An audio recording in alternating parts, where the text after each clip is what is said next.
Let's talk the basketball side of the big moves by the Big Ten. I think this is probably a little simpler for Illinois basketball, but Derek Piper here with us, and Derek, USC UCLA joining the Big Ten. Obviously, UCLA, a monster name, probably one of the biggest brands in college basketball history, obviously, has been known as a blue blood. They've kind of had some ups and downs over the last couple decades, but how do you think these two teams from the Pac-12 affects Illinois basketball? I think the obvious is what has been the deepest league in the country, and the Big Ten just became deeper. That's the obvious one that stands out to me when you look at UCLA. Even when they're not at peak form as a tournament team, a team that is really over the last 15 years consistently gotten to the second weekend at least, and here they're a year removed from a Final Four run that we saw when they were playing Gonzaga in a really good game 2 years ago. So Mick Cronin's got that thing going pretty well, and we'll see if they can consistently stay nationally in that top 10, top 15 mix. But at the very least, they're going to be a tournament team, a team that's going to compete in the top half of the Big Ten, and that's another challenger for Illinois, of course. USC is interesting because the Evan Mobley little blip on the radar for USC here recently, like to the Elite Eight 2 years ago, that showed maybe the upside of a USC program, but it's still one that has only gone to the second weekend twice in the last 2 decades. So they haven't had the consistency, but Andy Enfield did just pull in a top 10 class. I think there is an appeal to USC and the Evan Mobley. I'm not going to call it an era because it was only 1 year, but what he showed gave some cachet to USC, and I think probably helped on the recruiting side. So I think it's just going to make the conference deeper. It'll provide some intriguing matchups, as we talked about last week. Illinois getting to play at Poly Pavilion will be really cool, and for the league in general, it just creates some more interesting, as I was saying, interesting matchups. It'll just be, I wonder how they're going to adjust if you're going to expand the conference schedule even further. What do you take out in the non-conference? For Illinois, it's just another contender in there, and UCLA for sure, and USC is pretty solid as well. Yeah, the one thing I think you would be concerned about schedule-wise, Derek, is like, are they going to play Indiana less? Are they going to play, some of these rivals less? But going to UCLA, USC, I don't think Illinois is going to be complaining about. And I think you're right. I think in basketball, the stronger the schedule, the better. When you are trying to be a powerhouse like Illinois, and they've been a Big Ten powerhouse, there's no reason to be scared, I think, of UCLA, USC. Now, I do think when you do win a Big Ten title moving forward, Derek, it means more than ever, because it's going to be so hard to win a Big Ten regular season title, right? Like, there's just so many teams that if you had divisions in the Big Ten basketball, like those almost would be like winning a conference title now. So I think we got to adjust, like winning Big Ten titles. It might be a little bit longer than it has been in the past for some teams, but I just think this is great for the conference. Like, the Big 12 could still be really good at basketball if they expand as they're expected to, and steal some Pac-12 teams. But I think the Big 10 just became a deeper conference, as you said. And I'll say this, Derek, a more talented conference. Because one thing you could pick apart with the Big 10 is, outside of this year, like, they just haven't produced a ton of pros. We know UCLA has been doing this for a while, and Lonzo Ball, Zach LaVine, Drew Holiday, Russell Westbrook, Kevin Love, right? Like, and you can even mention, if you're a big NBA fan, Kyle Anderson, Kevon Looney, Darren Collison have been really good players, right? But USC kind of goes under the radar.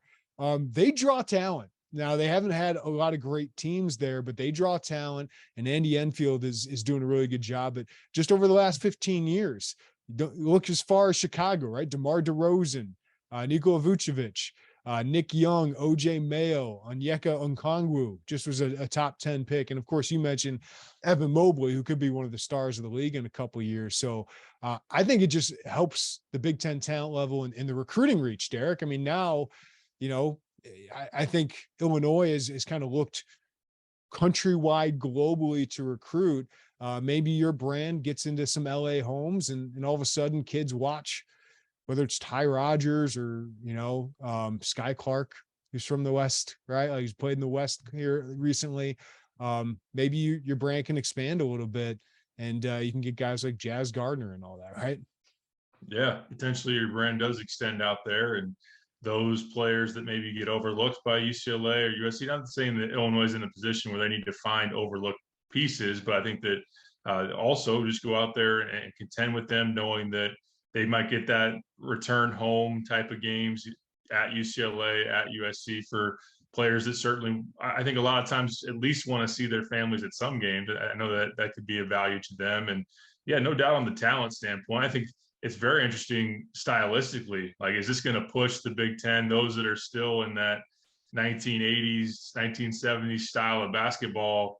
You got the Purdue's that are really sticking in on that with the big man in the post and that physical style versus we've seen UCLA, we've seen USC just have that length, that athleticism, that versatility that has worked for them. It's why we've seen more deep runs. I think it's a part of the reason why when you compare the talent and then maybe I think the stylistic part of it has led to some deeper runs for the Pac-12. And I think if we don't know yet what Oregon's destination is going to be, if you were able to rope in Oregon as well, you're definitely talking about another team that, number one, it was perennially top 20 at least, top 15, top 20 team, and that team knows how to recruit. Illinois fans, how many battles they've been in, or just when Oregon's on the recruiting list, they know that they're a tough one as well as far as pulling in talent.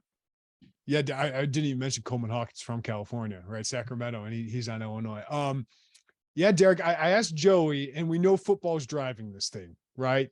But if basketball were driving this thing, who would be Derek Piper's next four? Like, Big Ten's going to expand, right?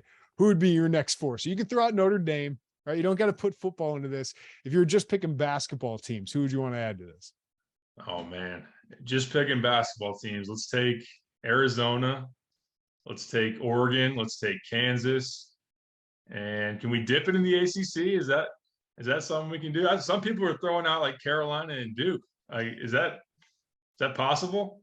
I don't do they separate? I don't know if they separate. But if one did, I think it'd be North Carolina, right? Like, because North Carolina, I think there's a lot of appeal in so many ways. Just their national brand is so big. I do think their football program can be good, but great academics, great market for however much markets matter. Arizona, yeah, it sounds like Arizona's going to go to the Big 12, but that would be pretty appealing. And you and I, yeah, Kansas, I think makes a ton of sense, both regionally, brand wise. I still think it would make sense even to add them in football. So, and it'd be not bad for like a Nebraska, Iowa, Illinois involved there. Like, that could be a little bit of fun with football if they ever kind of get a little bit better. Can they flip Missouri? Is that on the table?